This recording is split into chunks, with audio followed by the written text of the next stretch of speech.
नमस्ते बच्चों, मेरा नाम सीमा बानू। मैं श्री मल्लिकार्जुन स्वामी हाई स्कूल में हिंदी शिक्षिका हूँ। बच्चों, आज हम 8वीं कक्षा के गद्य पाठ मोबाइल का बोलबाला इस पाठ के बारे में जानकारी हासिल करेंगे। पाठ का नाम क्या है? मोबाइल का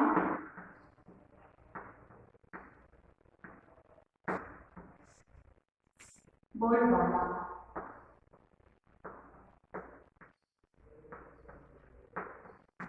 पाठ का नाम क्या है? मोबाइल का बोलबाला। इस पाठ के लेखिका है सुरेखा शर्मा। सुरेखा शर्मा। शांति। पाठ के लेखिका का नाम है सुरेखा शर्मा शांति। पाठ को जानने से पहले इस पाठ के लेखिका सुरेखा शर्मा जी के बारे में जानकर हम आगे बढ़ेंगे। सुरेखा शर्मा जी इस पाठ के लेखिका हैं। सुरेखा शर्मा शांति जी का जन्म 11 अगस्त 1956 को सफीदो जिला हरियाणा में हुआ। इनकी हिंदी में एमए बीएड की शिक्षा हुई है। ये हरियाणा प्रादेशिक हिंदी साहित्य सम्मेलन प्रयाग की संयुक्त मंत्री और अखिल भारतीय साहित्य परिषद की सदस्य भी रही है। इनकी प्रमुख रचनाएं हैं रिश्तों का एहसास। इनकी बाल कविता संग्रह है नन्ही कोमल। इनकी बाल एकांकी है संग्रह आदि। अखिल भारतीय साहित्य परिषद भोपाल, गुजरात, हरियाणा अन्य कई संस्थाओं से वे पुरस्कार प्राप्त कर चुकी हैं। सुरेखा शर्मा शांति जी, इनका जन्म 11 अगस्त 1956 को सफीदो हरियाणा में हुआ था। इस गद्य के लेखक कौन है? लेखिका कौन है? सुरेखा शर्मा।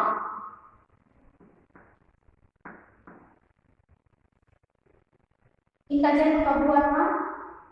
11 अगस्त 1956 में को सफीदो हरियाणा में हुआ था।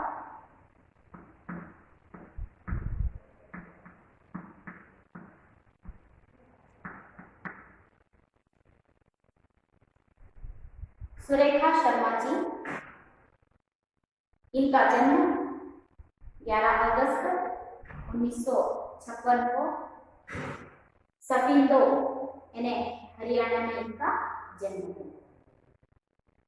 इनकी हिंदी में एमए पीएचडी की शिक्षा हुई है। सुरेखा शर्मा जी हिंदी में एमए और बीएड की शिक्षा प्राप्त की है। ये यानी कि सुरेखा शर्मा जी हरियाणा प्रादेशिक हिंदी साहित्य सम्मेलन के संयुक्त मंत्री और अखिल भारतीय साहित्य परिषद की सदस्य भी है। सुरेखा शर्मा जी हरियाणा के प्रादेशिक हिंदी साहित्य सम्मेलन के संयुक्त मंत्री रह चुके हैं और अखिल भारतीय साहित्य परिषद की सदस्य भी बनी हुई। इनकी प्रमुख रचनाएं रिश्तों का एहसास, नन्ही कोमल, बाल एकांकी संग्रह आदि इनकी प्रमुख रचनाएं हैं। इनकी प्रमुख रचनाएं हैं रिश्ते का एहसास, रिश्तों का एहसास,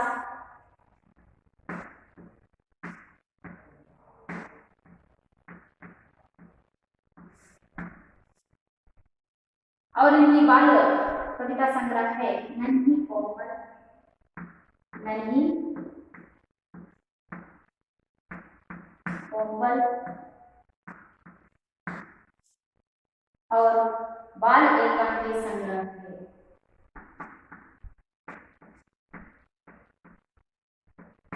एकांकी संग्रह है। इनकी प्रमुख रचनाएं रिश्तों का एहसास, नन्ही कोमल, बाल एकांकी संग्रह आदि इनकी प्रमुख रचनाएं हैं। सुरेखा शर्मा जी, इनका जन्म 11 अगस्त 1956 में इनका जन्म हुआ। सफीदो हरियाणा में इनका जन्म हुआ। सुरेखा शर्मा जी हिंदी MA BEd की शिक्षा हासिल की है। ये हरियाणा प्रादेशिक हिंदी साहित्य सम्मेलन के संयुक्त मंत्री और अखिल भारतीय साहित्य परिषद की सदस्य रही है। इनकी प्रमुख रचनाएं हैं रिश्तों का एहसास, बाल कविता संग्रह है नन्ही कोमल, बाल एकांकी संग्रह आदि इनकी प्रमुख रचनाएं हैं। इन्हें अखिल भारतीय साहित्य परिषद भोपाल, गुजरात, हरियाणा अन्य कई संस्थाओं से वे पुरस्कार प्राप्त कर चुकी हैं। इनकी साहित्य के देन के लिए, सुरेखा शर्मा जी की साहित्य के देन के लिए इन्हें भारतीय साहित्य परिषद भोपाल, गुजरात, हरियाणा अन्य कई संस्थाओं से इन्हें पुरस्कार देकर वह सम्मानित भी किया गया है। बच्चों, हम लोगों ने इस मोबाइल का बोलबाला गद्य भाग के लेखिका सुरेखा शर्मा जी के बारे में जानकारी के कुछ परिचय हम लोगों ने देख लिया। अब मैं इस गद्य भाग का वाचन करूंगी। उससे पहले यानी कि कोई भी गद्य भाग को देखने से पहले, उसके बारे में जानने से पहले उस गद्य भाग के आशय को जानना बहुत ही जरूरी होता है। तो हम इस गद्य भाग के आशय के बारे में जाना। छात्र इस पाठ के द्वारा बदलती हुई आधुनिक जीवन शैली में चिट्ठी, दूरभाषा यानी कि टेलीफोन, मोबाइल की स्थितियों की जानकारी प्राप्त करेंगे। वर्तमान परिस्थिति में मोबाइल फोन का महत्व और उसकी आवश्यकता पर विचार कर पाएंगे। यहाँ पर सुरेखा जी इस पाठ द्वारा हमें यह सिखाना चाहते हैं कि यह संदेश देना चाहते हैं कि छात्र इस पाठ के द्वारा बदलती हुई आधुनिक जीवन शैली में, हम लोग तो जानते ही हैं कि आज का युग कितना आगे बढ़ चुका है। आज के युग में यानी कि आधुनिक जीवन शैली की रीति को छात्र समझ सकते हैं। इस आधुनिक जीवन शैली में चिट्ठी, दूरभाषा यानी कि टेलीफोन, मोबाइल की स्थितियों की जानकारी प्राप्त करेंगे। आज का युग तो बहुत ही आधुनिक युग है। हर किसी के हाथों में हम मोबाइल देखते हैं। मोबाइल का बोलबाला इतना हो चुका है कि बिना मोबाइल के हम रह नहीं सकते। इतना प्रभाव मोबाइल के जीवन पर पड़ा हुआ है। इसीलिए सुरेखा जी इस पाठ द्वारा हमें यह संदेश देना चाहते हैं कि हर एक छात्र बदलती हुई आधुनिक जीवन शैली में चिट्ठी, दूरभाषा और मोबाइल का कितना प्रभाव हम पर बढ़ता जा रहा है, इसके बारे में छात्र जानकारी हासिल करेंगे और वर्तमान स्थिति में यानी कि प्रस्तुत स्थिति में मोबाइल फोन का महत्व और उसकी आवश्यकता पर विचार कर पाएंगे। वर्तमान युग में यानी कि प्रचलित युग में मोबाइल कितना हम पर प्रभाव डाला हुआ है और मोबाइल से हम कितना अपने जीवन में प्रभाव पड़ रहा है, इस बारे में हमें यहाँ पर इस पाठ में देखने को मिलेगा। बच्चों, मैं इस पाठ का वाचन करूंगी, आप सब ध्यानपूर्वक सुनिए। बहुत दिनों से ड्राइंग रूम के कोने पर पड़ा पड़ा टेलीफोन बोर हो रहा था। उसे अब अपनी जिंदगी खत्म होती लग रही थी। सदियों से उसका एकचित्र राजा था, पर आज वह बहुत उदास है। अब उसे कोई नहीं पूछता, ना ही उससे कोई फोन करता है। तभी शर्मा ने आकर अपना मोबाइल उसके पास रख दिया। टेलीफोन मन ही मन में, दिखने में चूहे जैसा, ना मूंछ ना पूंछ, फिर भी इसकी इतनी पूंछ, चल दूर हट मुझसे। आकर बैठ गया मेरे पास। तेरी औकात ही क्या है मेरे सामने? मोबाइल चौंक कर देखते हुए, क्या हुआ भाई? मैंने तो तुम्हें कुछ कहा ही नहीं, तो गुस्सा क्यों हो रहे हो? मुझसे कोई गलती हो गई क्या? मैं माफी चाहता हूँ, तुम मेरे बड़े भाई हो। टेलीफोन, गुस्सा ना करो तो क्या करो? पता है जब से तुम आए हो हमारी कोई भूल नहीं रही। सब तुम्हें अपनी छाती से लगाए घूमते हैं, हर समय तुम्हें अपने पास रखते हैं। एक क्षण के लिए भी तुम्हारी जुदाई नहीं सहन कर सकते। मोबाइल, टेलीफोन भैया, ये तो बताओ, इसमें हमारा क्या कसूर है? बताओ, मैं तुम्हारे लिए क्या कर सकता हूँ? तुम जो कहोगे मैं करूँगा। टेलीफोन, तुम क्या करोगे? अब तो तुम्हारे नए नए रूप बाजार में आ गए हैं, चारों ओर तुम्हारी ही धूम मची हुई है। देख नहीं रहे मेरा हाथ, मेरे सुंदर से मुखड़े पर धूल जमी पड़ी है। अब मुझे कोई साफ भी नहीं करता। मोबाइल, भाई नाराज मत होइए, आप तो मेरे अग्रज हैं। आप कभी ना कभी तो तुम्हें बूढ़ा होना ही था। सदियों से तुम्हारा ही राज था। इसमें गुस्सा होने की बात क्या है? एक ना एक दिन तो यह होना ही था।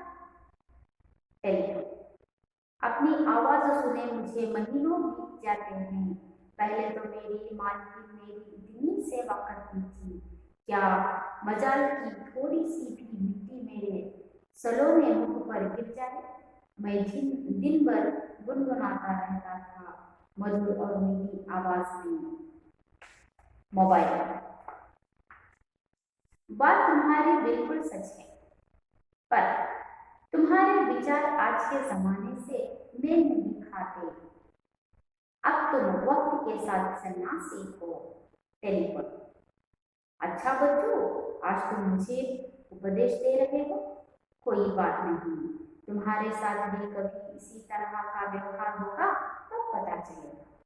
याद रखना, समय सदा एक सा नहीं रहता। चिट्ठी, पर्दे के पीछे से, मेरे प्यारे दोस्त, तुमने सच कहा, समय सदा एक समान नहीं रहता। एक मीठी व प्यारी सुरीली सी आवाज सुनकर दोनों चौंक उठे और अपने चारों ओर देखने लगे। बच्चों, पाठ को आपने ध्यान से सुन लिया। पाठ का विश्लेषण जानने से पहले इस पाठ के विश्लेषण के अंतर्गत आने वाले कुछ नए शब्दों के बारे में जानकारी हासिल कर हम आगे बढ़ेंगे। इस मोबाइल का बोलबाला पाठ के अंतर्गत आने वाले नए शब्दों में से पहला शब्द है सदी। सदी शब्द का अर्थ होता है युग। सदी शब्द का अर्थ क्या है? युग। अगला शब्द है उदास यानी निराश। उदास यानी निराश। अगला शब्द है पूंछ। पूंछ का अर्थ है दूर। कन्नडದಲ್ಲಿ ಬಾಲ।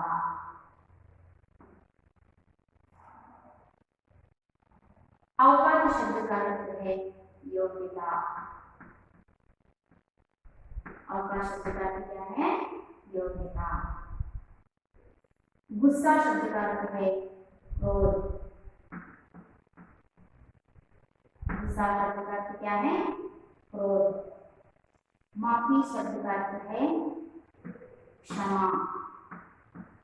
माफी शब्द का अर्थ क्या है? क्षमा।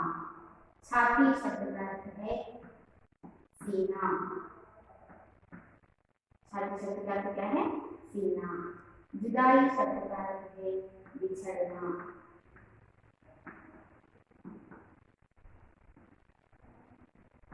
जुदाई शब्द का अर्थ है बिछड़ना।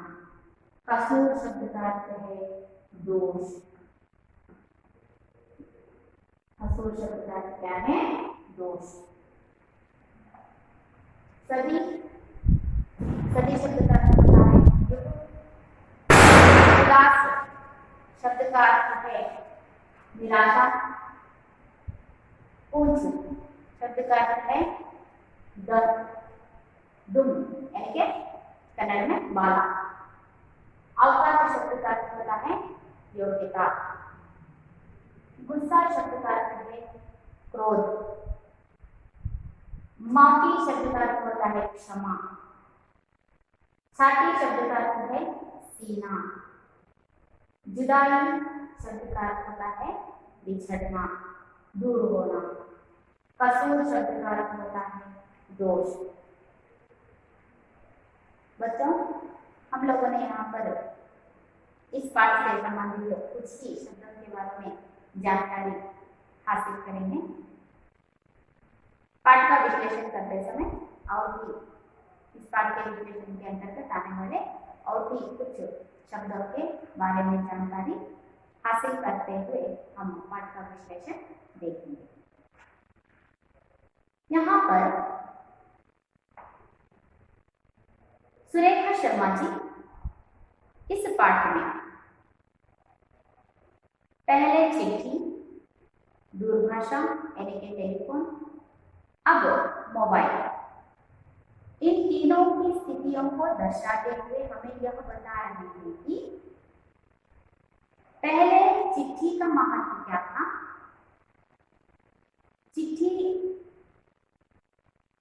जब चिट्ठी का स्थान अग्रस्थान था तभी टेलीफोन यानी कि दूरभाषा आया। उस दूरभाषा से चिट्ठी की स्थिति क्या होगी। अब वर्तमान युग में, प्रचलित युग में मोबाइल आ चुका है। मोबाइल के आने से दूरभाषा यानी कि टेलीफोन की स्थिति क्या हुई है। जैसे समय बदलता रहता है, जैसे समाज में नई नई आधुनिक वस्तुएं देखने को मिलती हैं, तो पुराने चीजों की स्थिति क्या हो चुकी है, क्या होती है, इसको दर्शाते हुए यहाँ पर सुरेखा जी प्रचलित युग में मोबाइल का स्थान कहाँ पर है, उसका महत्व हमारे जीवन पर किस तरह बड़ा हुआ है, इसके बारे में यहाँ पर सुरेखा जी बता रहे हैं। ಇಲ್ಲಿ ಸುರೇಖಾ ಶರ್ಮಾ ಅವರು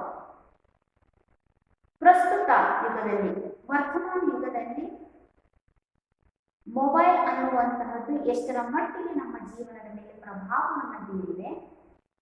ಮೊದಲು ಚಿಠ್ಠಿ ಏನಿಗೆ ಪತ್ರಗಳು, ಲೆಟರ್, ಪತ್ರಗಳನ್ನು ನಾವು ನೋಡ್ತಾ ಇದ್ವಿ. ಸ್ವಲ್ಪ ಕಾಲ ಬದಲಾದ ನಂತರ ಟೆಲಿಫೋನ್ ಬಂತು. ಟೆಲಿಫೋನ್ ಬಂದಂತಹ ಸಂದರ್ಭದಲ್ಲಿ ಆ ಒಂದು ಪತ್ರದ ಸ್ಥಿತಿ ಯಾವ ರೀತಿ ಆಯಿತು. ಈಗ ವರ್ತಮಾನ ಯುಗದಲ್ಲಿ ಮೊಬೈಲ್ ಬಂದಿದೆ.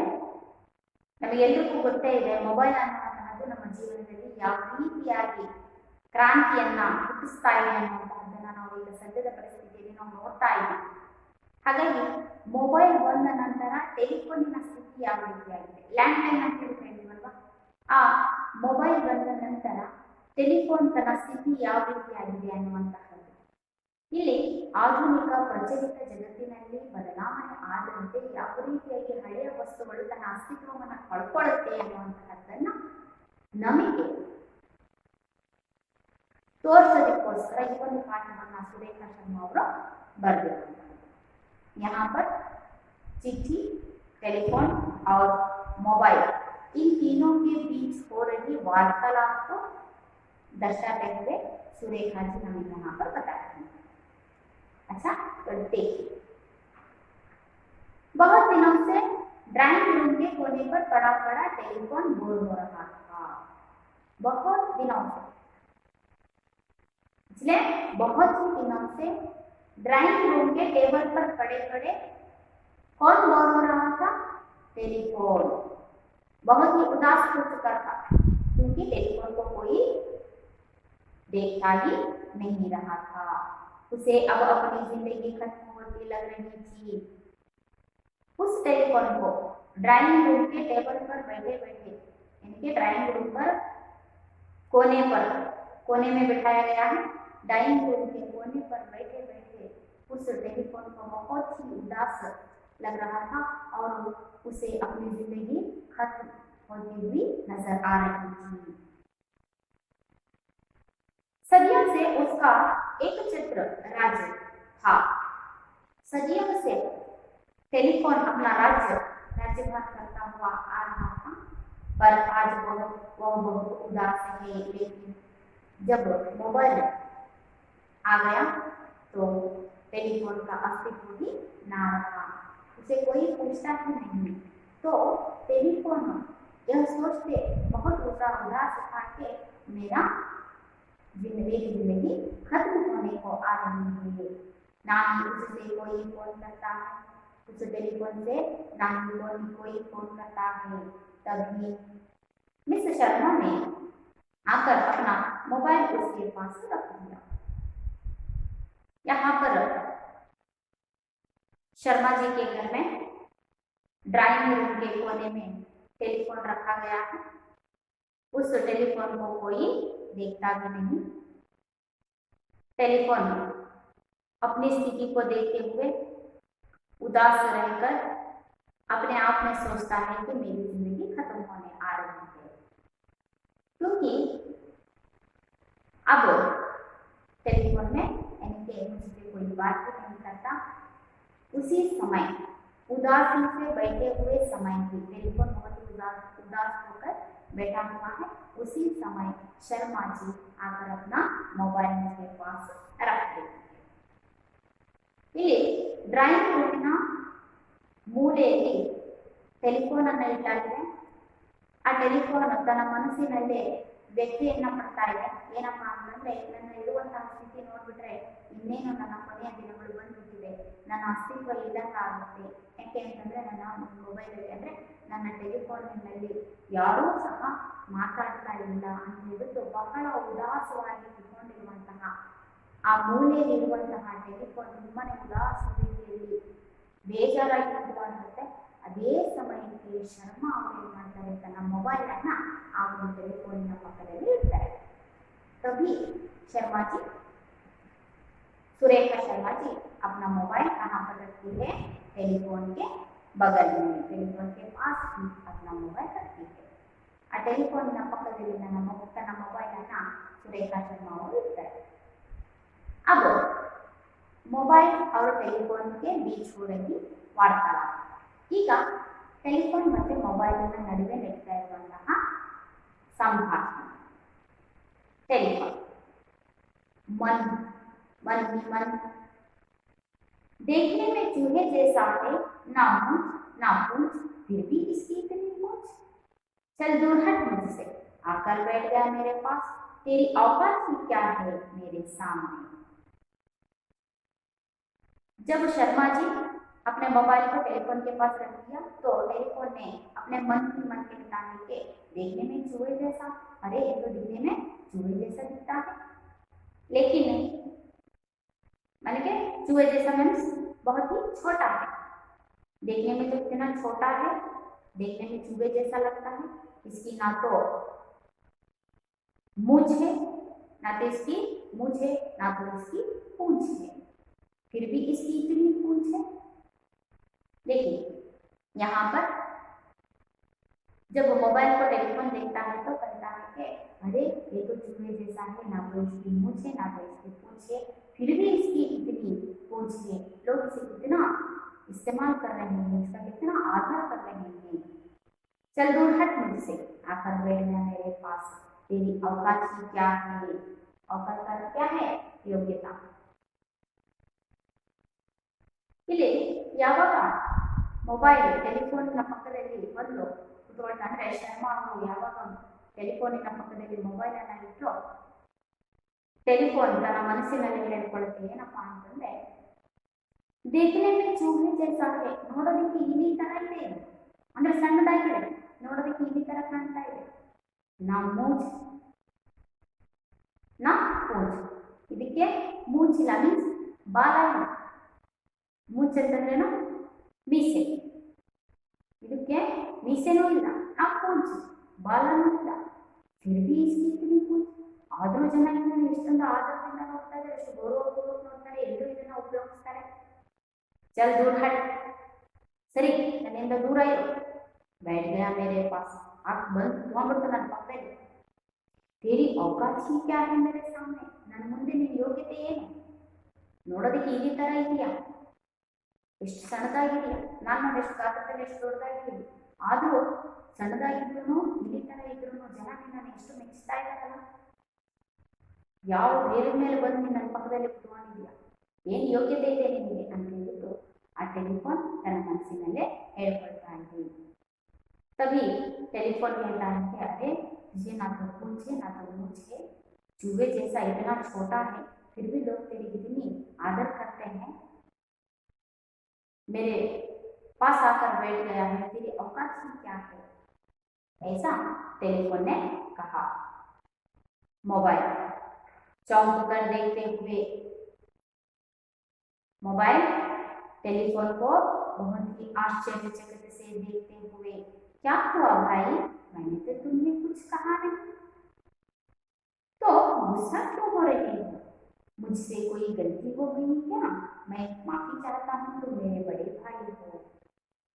जब टेलीफोन अपने आप ही इस मोबाइल को गुनगुनाते हुए मोबाइल के बारे में इस तरह कह रहा है, तो चौंकते हुए बड़ी आश्चर्यता से मोबाइल देख कर देखता है, क्या हुआ भाई, अन्ना ಏನಾಯ್ತು, मैं तो तुम्हें कुछ कहा भी नहीं, मैंने तो तुम्हें अभी तक कुछ भी कहा नहीं, तो तुम क्यों गुस्सा हो रही हो, तुम इतना गुस्सा क्यों हो, मुझे देखते ही एकदम भड़क रहे हो, क्या हुआ, मुझसे कोई गलती हो गई क्या, मैंने क्या तो गलती किया है क्या, तो ठीक है मैं तुमसे माफी चाहता हूँ, तुम तो मेरे बड़े भाई हो, ऐसा मोबाइल ने कहा, किससे, टेलीफोन से।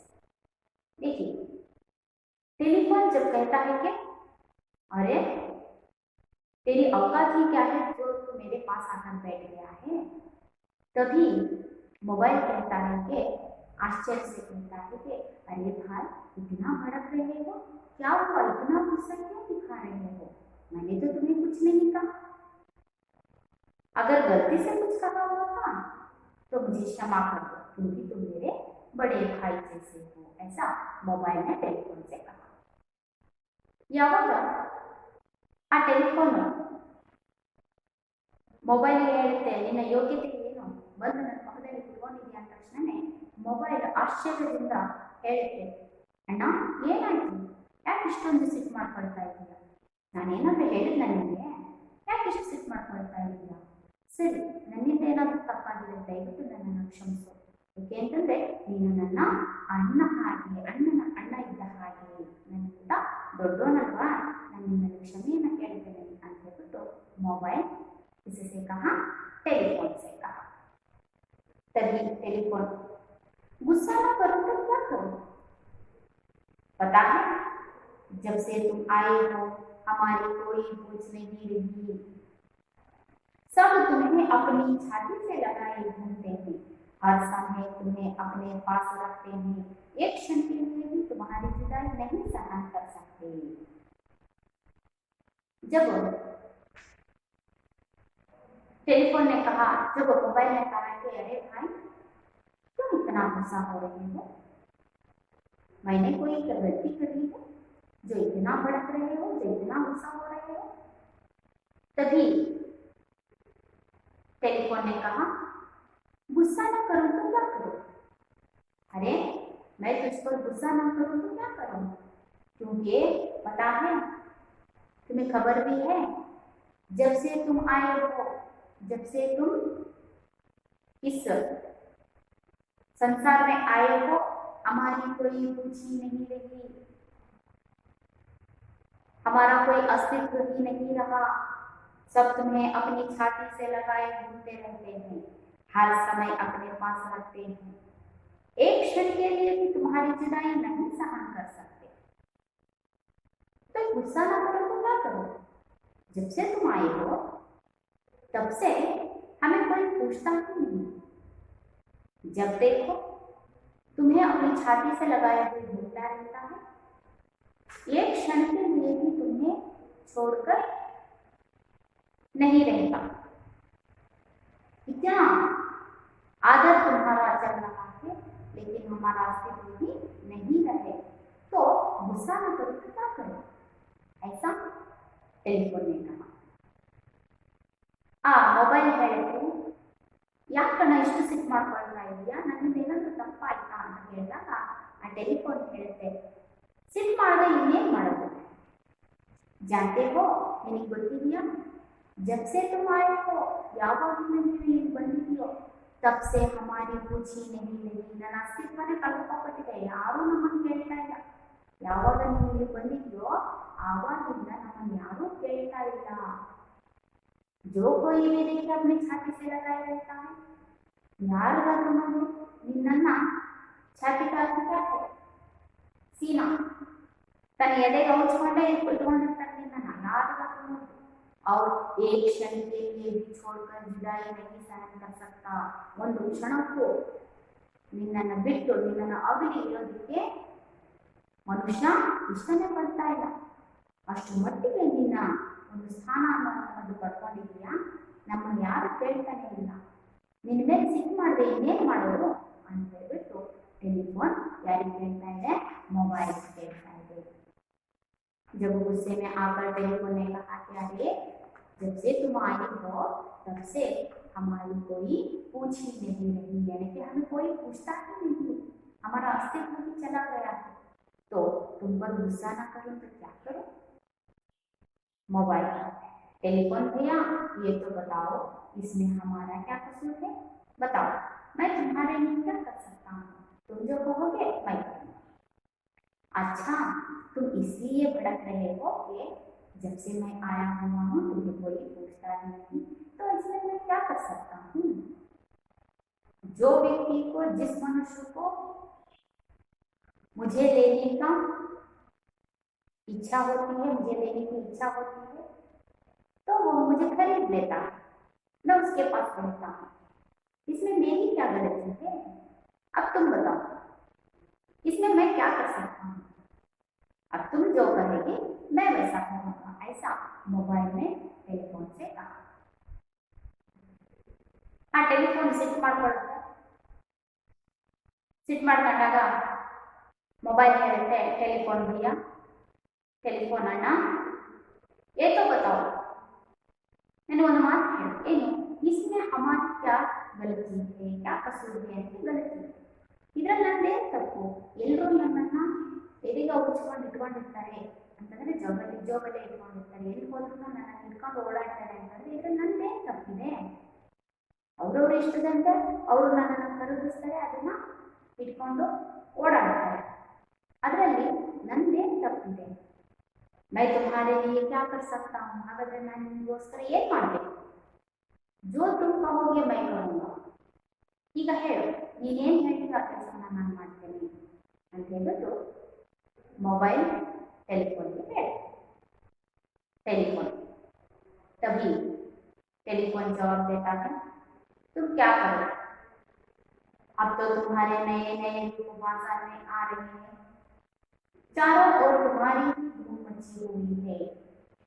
देख नहीं रहे मेरा हाथ, मेरे सुंदर से मुखड़े पर धूल जमी पड़ी है. अब मुझे कोई शक भी नहीं करता. तुम क्या करोगे? जब मोबाइल ने कहा, अरे भैया इसमें मेरा कोई कसूर नहीं है, अब एक काम करो, तुम जो भी कहोगे मैं वो करूंगा, ऐसा मोबाइल ने कहा. तभी टेलीफोन ने कहा, तुम क्या करोगे? अब क्या करोगे? क्योंकि तुम बहुत आगे बढ़ चुके हो, क्योंकि अब बाजार में तुम्हारे नए नए रूप दिखने को मिल रहे हैं. तुम्हारे नए नए रूप बाजार में दिख रहे हैं. चारों ओर तुम्हारी ही धूम मची हुई है, चारों ओर तुम्हारी ही हलचल मची हुई है. हर किसी के हाथों में तुम ही दिखाई दे रहे हो. तुम्हारे इतने रूप आ चुके हैं कि कोई हमारी तरफ देखता ही नहीं. और देख नहीं रहे मेरा हाल, अब देखो तुम, मैं तो कोने में पड़ा हुआ हूँ और मेरे सुंदर से मुखड़े पर, मेरे सुंदर से चेहरे पर धूल इतनी जमी हुई कि अब कोई मुझे साफ भी नहीं करता. ऐसी हालत मेरी हो चुकी है. टेलीफोन ने कहा, अब क्या करोगे? तुम तो इतना आगे बढ़ चुके हो कि तुम्हारे नए नए रूप को देखने को मिल रहे हैं. उन नए नए रूपों को लोग पसंद कर रहे हैं. तुम्हारी इतनी धूम मची हुई है, तुम्हारा इतना हलचल मचा हुआ है कि हर किसी के हाथों में तुम ही दिखाई दे रहे हो. देखो मेरी हालत, कैसे मैं कोने में पड़ा हुआ हूँ और मेरे सुंदर से मुखड़े पर, मुखड़े कहने के मुंह पर, मेरे सुंदर से मुंह पर कितनी धूल मची हुई है, जमी हुई है. कोई इसे साफ नहीं करता. पहले तो मुझे इतना साफ करते थे, लेकिन मेरे चेहरे पर अब इतनी धूल जमी हुई है कि कोई भी मुझे साफ नहीं करता. ಆ ಮೊಬೈಲ್ ಹೇಳ್ತಾ ಇಲ್ಲ, ನಾನು ನಿಮಗೋಸ್ಕರ ಏನು ಮಾಡಬೇಕು ಅಂತ ಹೇಳಿದಾಗ ಮೊಬೈಲ್ ಹೇಳಿದೆ, अब क्या करोगे? ಈಗ ಏನು ಮಾಡ್ತೀಯಪ್ಪ? अब तो बाजार में तुम्हारे बहुत से रूप आ चुके हैं. ಈಗ ಮಾರ್ಕೆಟ್ನಲ್ಲಿ, ಸಂತೆಯಲ್ಲಿ, ಮಾರುಕಟ್ಟೆಯಲ್ಲಿ ನಿನ್ನ ವಿಧ ವಿಧವಾದಂತಹ ತೆರೆ ಬಹುತ್ ಸೆ ರೂಪಗಳು ಬಂದಿದೆ. ಅಂತಂದ್ರೆ ಈ ಮೊಬೈಲ್ಗಳಲ್ಲಿ ಎಷ್ಟೋ ವಿಧಗಳು ಬಂದಿದೆ. ಹೊಸ ಹೊಸ ಮೊಬೈಲ್ಗಳನ್ನ ಕೊಂಡ್ಕೊಳ್ಳೋದಕ್ಕೆ ಜನ ಮುಂದಾಗ್ತಾ ಇದ್ದಾರೆ. ಹಾಗಾಗಿ ಬಾಜಾರ್ में तुम्हारी ही धूम मची हुई है, ಎಲ್ಲಿ ನೋಡಿದ್ರು ನಿನ್ನದೇ ರಾಜ್ಯಭಾರ ನಡೀತಾ ಇದೆ. देखो मेरी हालत, ನನ್ನ ಸ್ವಲ್ಪ ನೋಡು, ನನ್ನ ಸ್ಥಿತಿಯನ್ನ ನೋಡು. हालत मीन्स ಸ್ಥಿತಿ, ನನ್ನ ಸ್ಥಿತಿಯನ್ನ ನೀನು ನೋಡು. चेहरे पर, मेरे सुंदर से चेहरे पर, ನನ್ನ ಸುಂದರವಾದಂತಹ ಮುಖದ ಮೇಲೆ कितनी धूल जमी हुई है, ಇಷ್ಟೊಂದು ಧೂಳು ತುಂಬಿದೆ ನೋಡು. पहले तो मुझे बहुत साफ करता था, ಮೊದಲು ನನ್ನ ಮುಖವನ್ನು ಬಹಳಷ್ಟು ಒರೆಸ್ತಾ ಇತ್ತು, ಇಷ್ಟು ಧೂಳು ಇರೋದಕ್ಕೂ ಬಿಡ್ತಾ ಇರಲಿಲ್ಲ. ಲೇಕಿನ್ अब कोई साफ नहीं करता. ಈಗ ಯಾರೂ ನನ್ನ ಮುಖವನ್ನ ಕ್ಲೀನ್ ಮಾಡೋದಿಲ್ಲ, ಅಂದ್ರೆ ನನ್ನ ಮುಖದ ಮೇಲೆ ಇರುವಂತಹ ಧೂಳನ್ನ ಯಾರೂ ಒರೆಸೋದಿಲ್ಲ ಅಂತ ಸ್ಥಿತಿಗೆ ನಾನು ಬಂದಿದ್ದೀನಿ. ನೋಡು, ಮೂಲೆಯಲ್ಲಿ ಕೂತಿದ್ದೀನಿ ಅಂತ ಹೇಳ್ಬಿಟ್ಟು ಏನ್ ಮಾಡ್ತು, ಟೆಲಿಫೋನ್ ಮೊಬೈಲ್ ಉತ್ತರವನ್ನ ಕೊಡ್ತು. तभी मोबाइल टेलीफोन मोबाइल से कहता, मोबाइल भाई नाराज मत होइए, भाई आप बिल्कुल नाराज मत होइए. आप तो मेरे अग्रज हैं, आप तो मेरे अग्रज यानी के बड़े भाई. अग्रज का होता है बड़े भाई. अग्रज का क्या है?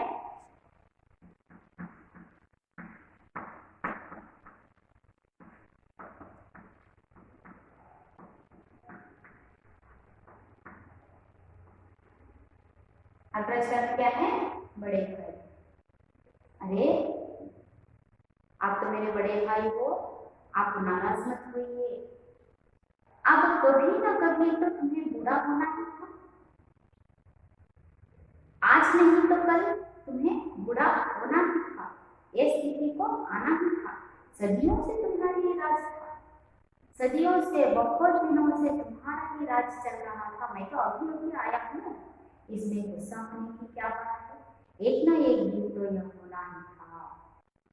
अरे टेलीफोन भाई, तुम इतना नाराज क्यों हो रहे हो? इतना गुस्सा क्यों हो रहे हो? तुम तो मेरे अग्रज हो। अग्रज यानी बड़े भाई हो। तुम तो मेरे बड़े भाई हो। एक ना एक दिन तो तुम्हें बूढ़ा होना ही था। तुम्हें यह स्थिति में होना ही था। कोने पर पड़ना ही था।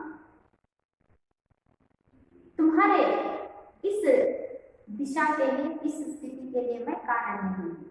सदियों से तुम्हारा ये राज चल रहा था। कितनों दिनों से तुम इस समाज में राज्य कर रहे हो। सभी तुम्हारा इस्तेमाल करते थे। सदियों से तुम्हारा ही राज्य चल रहा था। इसमें गुस्सा होने की क्या बात है? इतने दिनों तक तो तुम राज्य कर चुके हो। तुम्हारा बोलबाला तो चल चुका है। एक ना एक दिन तो यह होना ही था। एक ना एक दिन तो तुम बूढ़े होना था। तो इसमें गुस्सा होने की क्या बात है? आज मैं जिस स्थिति में हूँ, सदियों से तुम उसी स्थिति में रहते आ रहे हो। यानी कि तुम्हारा ही राज्य चल रहा था। जब मैं आया हूँ तभी से तुम कोने में पड़े हुए हो। इससे पहले तो इस समाज में तुम्हारा ही राज्य चल रहा था। तो इसमें गुस्सा होने की क्या बात है? ऐसा मोबाइल ने टेलीफोन से कहा। ಯಾವಾಗ ಟೆಲಿಫೋನ್ ಹೇಳಿದ್ರೆ, ಅಯ್ಯೋ ಎಲ್ಲಿ ನೋಡಿದ್ರು ನಿನ್ನ ರಾಜ್ಯಕಾರನೇ ಇರೋದು, ಎಲ್ಲ ನಿನ್ನನ್ನ ಎದೆಗೆ ಹೌಚ್ಕೊಂಡು ಓಡಾಡ್ತಾ ಇದ್ದಾರೆ, ಕೈಯಲ್ಲಿ ಇಟ್ಕೊಂಡು ಓಡಾಡ್ತಾ ಇದ್ದಾರೆ ಅಂತ ಹೇಳಿದಾಗ ಮೊಬೈಲ್ ಹೇಳುತ್ತೆ, ಅಯ್ಯೋ ಅಣ್ಣ ಯಾಕೆ ಇಷ್ಟೊಂದು ಸಿಟ್ಟಾಗ್ತಾ ಇದೆಯಾ? तुमसे मेरे अग्रज को, ನೀನು ನನ್ನ ಅಣ್ಣ ಇದ್ದ ಹಾಗೆ. ಕभी ना कभी तो बूढ़ा होना ही था. ಒಂದಲ್ಲ ಒಂದು ದಿನ ನಿನಗೆ ವಯಸ್ಸಾಗಲೇಬೇಕಿತ್ತು. और यह स्थिति में रहना था.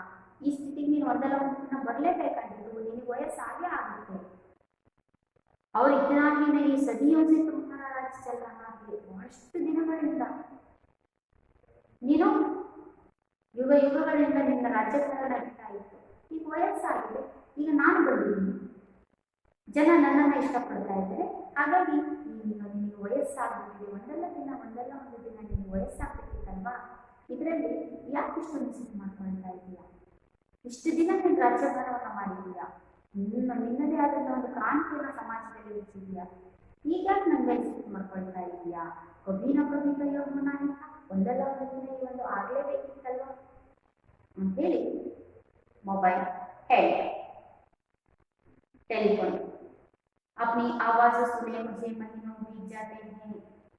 अरे तुम कहते हो कि चिंता मत करो,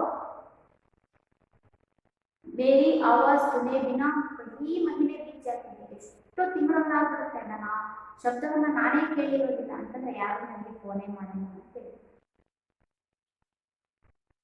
ಎಷ್ಟೋ ತಿಂಗಳಾಗ್ಬಿಟ್ಟಿದೆ ನನ್ನ ವಾಯ್ಸ್ ಅಂದ್ರೆ ನನ್ನ शब्द ನನಗೆ ಕೇಳಿಸ್ತಾ ಇಲ್ಲ. पहले तो मेरी मालकिन मेरी इतनी सेवा करती थी. आज जो तुम्हें इस्तेमाल कर रही है मेरी मालकिन यानी कि सुरेखा शर्मा, मेरी इतनी सेवा करती थी, मुझे इतना अच्छा देखती थी कि क्या मजा की थोड़ी सी भी मिट्टी मेरे सुनहरे मुख पर गिर पड़े. मेरे मालकिन सुरेखा शर्मा मेरी इतनी सेवा करती थी कि मेरे सुंदर से मुखड़े पर यानी कि मेरे सुंदर से चेहरे पर इतनी धूल भी जमने को नहीं देती थी. उतनी सेवा मेरी करती थी. मैं दिन भर गुनगुनाता रहता मधुर और मीठी आवाज में. मैं दिन भर गुनगुनाता रहता था यानी कि कोई ना कोई मुझसे मुझे फोन करता ही रहता था. मैं दिन भर गुनगुनाता रहता था अपनी मीठी आवाज में. मेरी मालकिन मुझे इतनी सेवा करती थी कि मेरे चेहरे पर थोड़ी सी भी धूल रहने को नहीं देती थी. लेकिन अब देखो मेरा चेहरा कितना धूल से भरा हुआ है, मुझे कोई साफ ही नहीं करता और तुम कहते हो गुस्सा क्यों हो रहे हो। इस तरह टेलीफोन ने मोबाइल से कहा। बच्चों, आज के लिए इतना ही काफी। आज हम इस गद्य पाठ के थोड़े से भाग की विश्लेषण देख चुके हैं। इस पाठ के अगले विश्लेषण को अगली कक्षा में देखेंगे। आप सब आज किए हुए गद्य भाग को घर पर एक बार फिर से पढ़ लीजिए और इसके भावार्थ को समझने की कोशिश कीजिए और प्रश्नों के उत्तरों को ढूंढने का प्रयास कीजिए। अगली कक्षा में हम और भी जानकारी प्राप्त करेंगे। धन्यवाद।